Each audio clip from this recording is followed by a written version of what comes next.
The ocean's depths are dark and have a lot of pressure, so no one knows much about them. Not many people are brave enough to go there. But what happens when a submarine is forced to work harder than it is designed to? When a submarine goes to its crush depth, terrible things can happen. Today, we're going to look at what happens when a submarine reaches its crush depth, how this can change the lives of the people on board, and what happened to the USS Thresher. Let's get started. In fact, there are two different depths of crushing. The depth at which engineers say it is unsafe to dive, and the depth at which a submarine actually breaks. During World War II, submarines were given a maximum depth rating, but it was impossible to know how deep they could actually go. Some of them went much deeper than their maximum safe crush depth and came back up, but they may have been damaged. Others never made it back to the surface. So, what happens when the real crush depth is reached? The outside, non-watertight hulls of submarines are light and give them a good shape for moving through water. The inner hull, also called the pressure hull, is in charge of keeping the difference in pressure between the inside and outside of the ship constant. As the sub got closer to its crush depth, pipes and fittings would break. Instead of coming in slowly, the water rushes in, either trapping the air inside in a bubble at one end of the boat or flooding the boat all at once, or making so much heat that the boat collapses and everyone on board dies. Some of the things that float to the top are body parts and fuel oil. Very spooky. What does the crew do? If a sub implodes, a lot of bad things will happen to the people on board.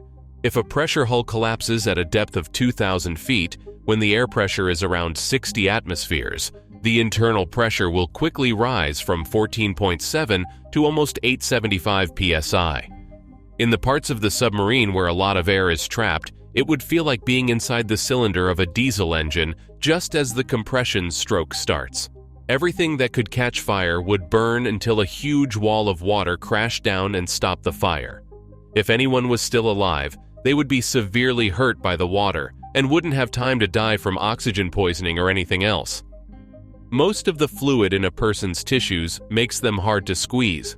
The person's lungs and sinuses would be crushed instantly, and the huge shock would knock them out. Even more dangerous would be the sudden rush of water from the ocean, the ship's bulkheads and decks, and the weight and speed with which machinery and engines would fly at the crew.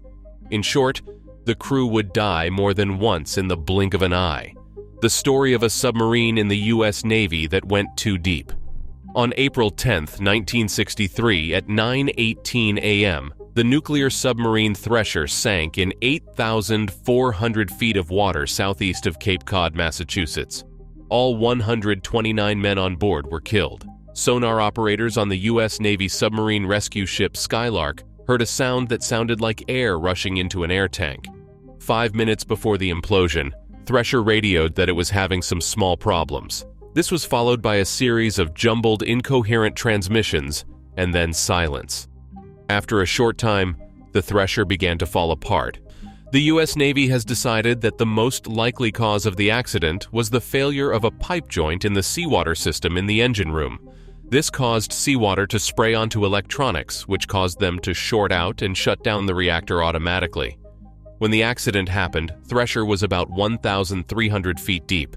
Without its nuclear reactor in power, the Thresher couldn't stop itself from sinking deeper than its maximum test depth by 35%. Do new submarines have any advantages over old ones? During World War II, most German U-boats had crush depths of between 660 and 920 feet. Most modern nuclear attack submarines can only be tested at a depth of about 1,600 feet. So 2,400 feet is about how deep they would fall before they fell apart. However, some military submarines can dive to a depth of 4,200 feet. Submarine hulls need many holes for things like torpedo tubes, diesel engine air intakes and exhausts, the periscope, the propeller shaft, and many other parts. When a submarine is underwater, the balance between sinking and floating is very delicate, and even a little bit of water can cause the boat to fall apart. The Bath Escape Trieste went to a depth of 35,813 feet in the Marianas Trench's Challenger Deep, which is about 200 miles east of the Philippines. There, the ocean is 36,200 feet deep. When water is this deep, the pressure is more than 1,000 atmospheres. The hull of the Trieste was 5 inches thick and 6.5 feet in diameter. Thanks for coming to watch. If you liked this video, please give it a thumbs up and subscribe to our channel to see more. This is the end of Ocean Files. Until next time. We'll talk again in the next video.